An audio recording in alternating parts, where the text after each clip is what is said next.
Merci Madame la Ministre. La parole est à Madame Annick Girardin. Ma question s'adresse au ministre des Transports, de la Mer et de la Pêche. Monsieur le ministre, la maritimisation sera sans conteste le grand défi collectif de notre 21e siècle. La mondialisation s'est traduite par une montée en puissance des enjeux maritimes en termes de flux et de ressources, et cette nouvelle donne a modifié l'équilibre géopolitique des océans. Je l'ai répété sur ces bancs nombreuses fois, la France est présente sur tous les océans du globe et possède le deuxième domaine maritime mondial. Et si toutes nos demandes, dans le cadre de l'extension de notre plateau continental, nous est accordée, nous aurons le premier domaine sous-marin au monde. La France doit résolument se tourner vers de nouveaux enjeux du maritime et vers l'innovation. Certes, cette souveraineté nous donne des droits, mais elle nous donne aussi des devoirs. Devoir de préserver, de sécuriser ce formidable levier de croissance, car la mer est un atout stratégique, économique et politique majeur. Et si les potentialités nouvelles de développement sont nombreuses, les convoitises le sont tout autant. La concurrence internationale sera rude, à la hauteur des enjeux et sans nul doute source de conflits. Une volonté politique affirmée, une stratégie ambitieuse sera donc nécessaire pour faire de cette richesse une force. Et si ce nouveau gouvernement a pris conscience du défi océanique qui nous attend, avec enfin un véritable ministère de la mer et une volonté d'une politique maritime intégrée, l'héritage est lourd. L'Ifremer, fleurant de notre recherche, est sous-doté. Le pavillon France a des couleurs bien délavées.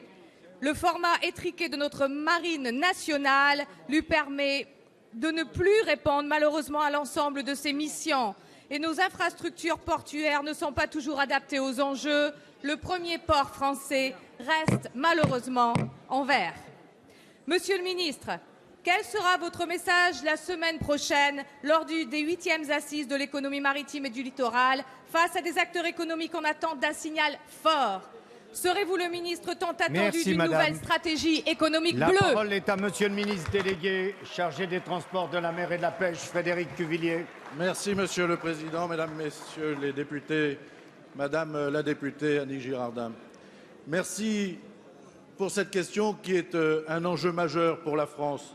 Merci d'affirmer ce message maritime et cet message d'avenir, celui que l'avenir de la Terre passe par la mer. Le fait que l'ambition maritime soit celle qui amènera à apporter les réponses du XXIe siècle.